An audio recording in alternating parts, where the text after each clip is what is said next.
Hello guys, it's Varen here. Now, remember Doctor Who? This story is like, well, I guess you'll have to listen, because I sure won't tell you anything. It's still creepy though.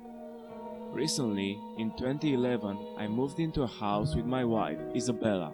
We were expecting a baby in November, so we had to make sure everything was right. We met with the estate agent, who greeted us with what seemed like a very happy face, as if he'd been gone for ages. He shook my hand and took us to the house. When we arrived, the house looked very modern. It was luxury. It had a large back garden with all the garden gnomes and the statues. I asked him about those statues and he looked confused. "I've never noticed them," he said. "Just ignore them. The owner will probably come to collect them." I walked through the front door and noticed something odd. A pigeon in the house. It had made a nest in the front room, and now the house looked very disturbing and old. My wife, being a very strange woman, told me that pigeons in the house were a bad omen.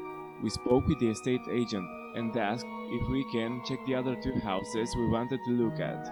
As we left the house, I noticed one of the statues had moved its hands from its face. It had a blank expression, but I couldn't look as the estate agent nudged me to move onward as he came out the door. We walked away and checked the other two houses. The second house looked better. I could actually see into the windows, as the previous one had the blinds down. I could already see a mirror and a golden cup on the sideboard. I had high hopes for this house. We opened the front door and noticed one of the statues in the garden again, but I paid no attention to it. We went upstairs to the master bedroom. My wife sat on the bed and laid on it to test it. She said it was comfy. "I'll buy it," I said. "Oh, sure," the real estate agent said, sounding shocked. I smiled gladly and we went downstairs. Stupid me, I thought, wanting to buy it without even seeing the downstairs. We went into the front room and there was a statue of Cupid with a small scythe in its hand. It wasn't moving, it was just there. "Can we get this removed? My wife doesn't like it," I asked. "How about the kitchen?" the agent said, trying to direct the conversation to something else. I saw one of the angel statues in the garden again, hugging another statue. Another angel stood behind them both, playing a harp. "Can we remove all the statues?" I asked. "I think they are better off here," the agent said. "Ouch, the baby's kicking," my wife exclaimed. "It's okay, calm down," I told her. I looked back up to see the statues hugging each other, both standing up. The other statue was looking at us. I looked behind me to see the Cupid statue had moved. I looked back, the angels got closer, as did the Cupid. "What the hell is happening?" I yelled. I turned to find one of the statues right in front of Isabella. It had its eyes fixated on her.